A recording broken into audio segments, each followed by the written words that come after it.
Hello दोस्तों, मैं बदले वाले गीता क्लास में आपका स्वागत है। दोस्तों जैसे कि हमारी मैथ इस पहले क्लास चली है, तो मैथ इस पहले क्लास में आज हम जो है एक नया क्वेश्चन करने वाले हैं चक्रवृद्धि ब्याज का।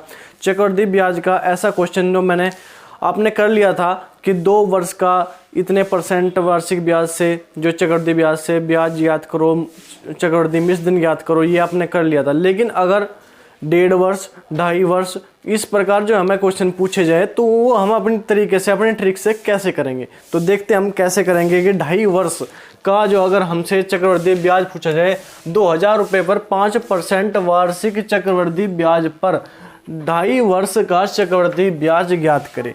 तो मैंने चक्रवृद्धि ब्याज में आपको बताया था कि चक्रवृद्धि ब्याज में आपको जो है रेट देखना है, दर देखनी है।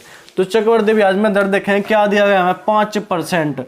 तो 5% का मतलब क्या है 5/100, मतलब 5 से काटेंगे, एक बार 5 से काटेंगे, 5 से 20 पंजे 100, मतलब 1/20।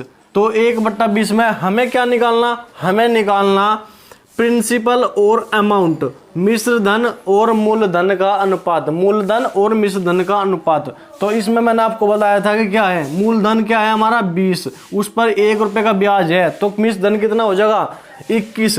तो 20 और 21 मतलब 2 वर्ष तो हम पूरे करेंगे, तो 20 और 21, तो ये हमारा जो है 2 वर्ष हो गए। उसके बाद बचा हमारा आधा वर्ष। तो आधा वर्ष का कैसे निकालेंगे, तो अगर हम 1/20 का आधा कर दें, आधा मतलब 1/2, तो क्या आ जाएगा हमारा 1/40। तो 1/40 में मूलधन क्या है 40 और मिश्र धन क्या है 40 और 1 41। क्यों एक क्यों जोड़ते हैं, क्योंकि वो हमारा ब्याज होता है, मतलब 40 मूलधन पे 1 ब्याज, 40 रुपये मूलधन पे 1 ब्याज। तो अब हमें निकालना क्या है, हमें निकालना कि चक्रवृद्धि ब्याज, चक्रवृद्धि ब्याज हमें मूलधन दिया गया है, चक्रवृद्धि ब्याज हमें ज्ञात करना है, ब्याज चक्रवृद्धि ब्याज हमें ज्ञात करना, हमें मूलधन दिया गया। मूलधन क्या है 2000 रुपये। मूलधन के नीचे मूलधन, यहाँ पे मूलधन हमारा क्या है 20 गुणा 20 गुणा 40। तो ऐसे ही लिख लेंगे, गुणा करने की जरूरत नहीं है, ऐसे ही लिख लेंगे 20 गुणा 20 गुणा 40। तो 20 गुणा 20 गुणा 40 और हमें निकालना क्या है चक्रवृद्धि ब्याज। तो चक्रवृद्धि ब्याज के लिए पहले चक्रवृद्धि मिश्र धन निकाल लेंगे। तो मिश्र धन क्या है 21 गुणा 21 गुणा 41, 21 गुणा 21 गुणा 41। तो ये हमारा पहले हम जो है चक्रवृद्धि मिश्र धन निकाल लेंगे। तो चक्रवृद्धि मिश्र धन माइनस मूलधन क्या होता है हमारा चक्रवृद्धि ब्याज। तो काट देंगे 1 2 3, ये 3 जीरो हमारी कटी, 2 से 2 कट गया।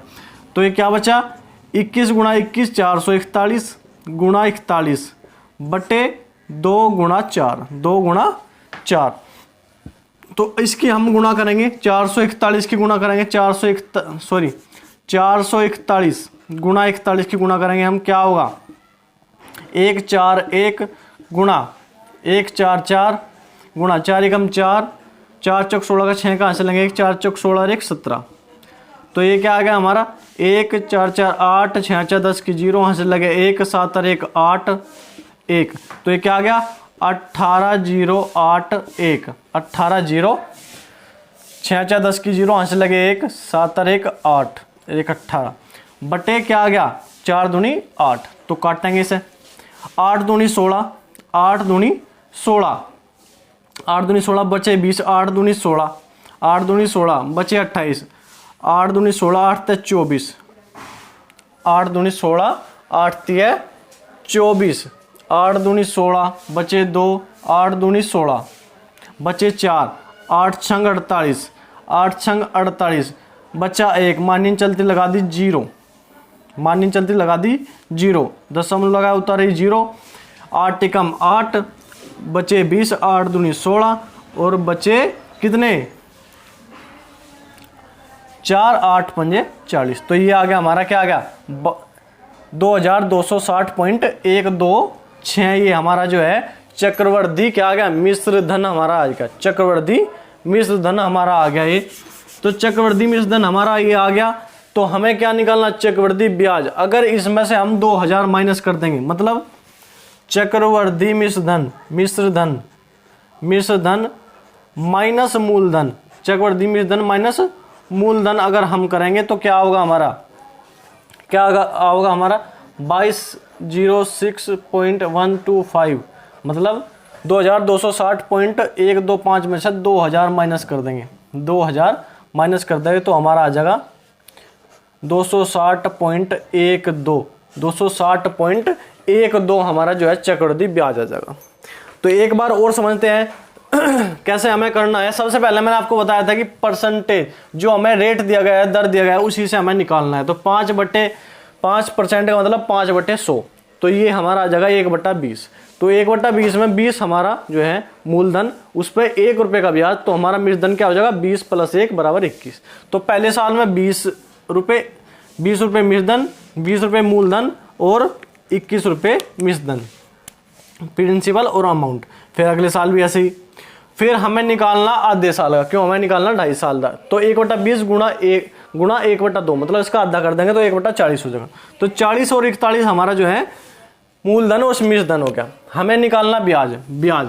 तो हमारे पास है मूलधन, तो मूलधन के नीचे क्या लिखेंगे मूलधन, मतलब प्रिंसिपल के नीचे प्रिंसिपल। तो 2000 प्रिंसिपल है, 2000 बटे 20 गुणा 20 गुणा 40, 20 गुणा 20 गुणा 40। इन्हें गुणा करके भी लिख सके हम, लेकिन हमें टाइम लगेगा तो गुणा नहीं करने के हम। और गुणा हमें क्या निकालना चक्रवृद्धि ब्याज अमाउंट, तो 21 गुणा 21 गुणा 41, 21 गुणा 21 गुणा 41, तो ये हमारा आ गया 441 गुणा 41 बटे 8 मतलब 18,081/8। तो ये आ गया हमारा 2260.125। ठीक है।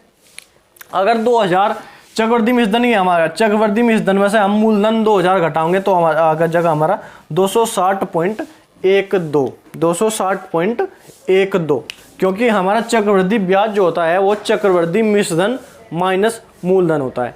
सेम ऐसे ही करना है जैसे हमने 2 वर्ष का निकाला था, इसी प्रकार हमें 2.5 वर्ष का निकालना है। 2.5 वर्ष में हमें क्या करना है 2 वर्ष का पूरा निकालना, और उसके बाद जो है हमें इसका आधा करना, जो हमें 1/20 दिया गया है मतलब रेट दिया गया है उसका आधा करना, मतलब 1/20 गुणा 1/2 मतलब 1/40, मतलब उसमें 40 रुपये हमारा मूलधन होगा और उस पर 1 रुपये का ब्याज, तो 40 रुपये मूलधन और 41 रुपये मूलधन हमारा हो जाएगा। गुणा नहीं करनी, गुणा ऐसे कैसे ही लिखनी जिससे हमें काटने में आसानी होगी और गुणा करने का टाइम भी जो हमारा बच जाएगा। तो इसी प्रकार हमें जो है 1.5 वर्ष, 2.5 वर्ष, 3 वर्ष, कितना भी हमें जो है पॉइंट में वर्ष दिए गए हों उसके हम निकाल सकते हैं। तो ठीक है, ये हमने आज समझा कि कैसे हम चक्रवृद्धि ब्याज 2.5 वर्ष, 2 वर्ष ऐसे निकाल सकते हैं। क्वेश्चन पूछे जाते हैं तो चक्रवृद्धि ब्याज के ज़्यादातर मतलब जो है नॉर्मल क्वेश्चन जो आपको करने हैं वो आपके कंप्लीट हो गए। इसमें जो है क्वेश्चन आते हैं जिसमें जो है चक्रवृद्धि साधारण ब्याज और चक्रवृद्धि ब्याज का अंतर भी पूछा जाता है, तो वो भी आप आसानी से कर लोगे। तो ठीक है, आज के लिए इतना ही रहेगा। जो भी इम्पोर्टेंट मुझे लगेगा कि हाँ ये बिल्कुल बेहतरीन क्वेश्चन है जो कि एग्जाम में आ सकता है, तो मैं वो जरूर कराऊंगा। तो ठीक है, आज के लिए इतना ही। वीडियो आपको अच्छी लगा तो लाइक किया करो, चैनल को सब्सक्राइब करा करो और अपने दोस्तों को भी शेयर करा करो। तो ठीक है, आज के लिए इतना ही। धन्यवाद। जय हिंद।